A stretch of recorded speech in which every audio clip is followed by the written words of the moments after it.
हे केशव, एक ओर तो तुम मुझे ये सिखा रहे हो कि ये रिश्ते नाते सब चंद दिनों का दिखावा है, और दूसरी ओर अभी अभी तुमने ये कहा कि संबंधों और रिश्तों से ही भावनाओं का स्रोत फूटता है। कहा था ना? हाँ। और मैंने ये कहा था कि कर्म करने के लिए किसी न किसी भावना का होना जरूरी है, और भावना के लिए रिश्ते नातों की आवश्यकता है, क्योंकि किसी न किसी रिश्ते की जड़ से ही तो भावना पैदा होती है। इसलिए यदि मनुष्य सारे रिश्ते तोड़ देगा, अपनी भावना को त्याग देगा, तो फिर वो कर्म किसके लिए करेगा? अपने धर्म के लिए। धर्म के लिए? हाँ, अपने धर्म के लिए। अर्थात धर्म के लिए भावना की आवश्यकता नहीं होती? नहीं, धर्म के लिए भावना की नहीं, बल्कि अपने कर्तव्य के ज्ञान की आवश्यकता है। इस बात की आवश्यकता होती है कि मनुष्य समझ ले कि उस परिस्थिति में उसका कर्तव्य क्या है। भावना तो कई बार कर्तव्य के रास्ते में आ जाती है, मनुष्य को कमजोर कर देती है। जैसे इस समय तुम्हारी भावनाओं के कारण तुम्हारे मन में जो मोह उत्पन्न हो गया है, वो तुम्हें कर्तव्य के रास्ते से भटका रहा है। इसलिए शास्त्र कहता है कि कर्तव्य भावना से ऊंचा है। अभी तुमने बड़े ज्ञानियों जैसे तर्क किए कि कर्म के लिए कोई प्रेरणा होनी चाहिए और प्रेरणा के लिए कोई भावना आवश्यक है। ये सारे तर्क मोह जनित हैं। रिश्ते नातों के मोह ने तुम्हारी बुद्धि को धूमिल कर दिया है, इसलिए तुम्हें सत्य दिखाई नहीं दे रहा। इसलिए इस समय तुम्हें धर्म स्पष्ट दिखाई नहीं देता। धर्म क्या है?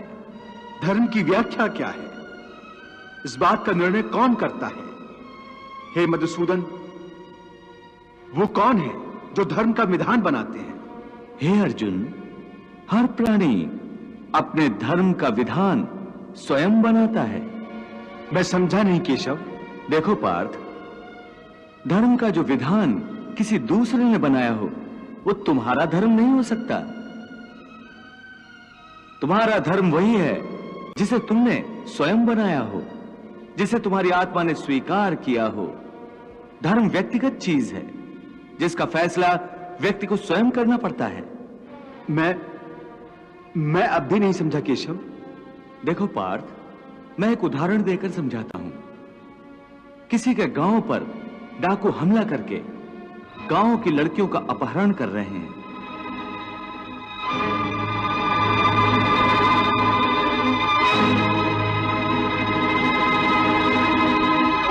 उसी समय किसी का पिता मृत्युशैया पर पड़ा जीवन की अंतिम सांस ले रहा है और पुत्र से बार बार पानी का एक एक घूंट मांग रहा है।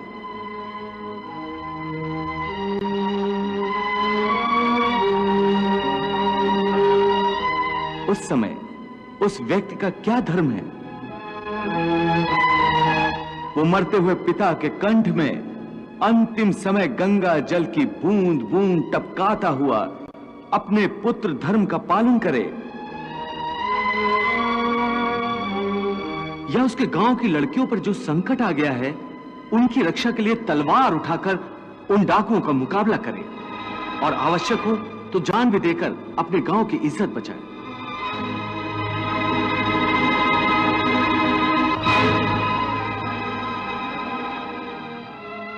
इसका निर्णय कोई दूसरा कैसे कर सकता है?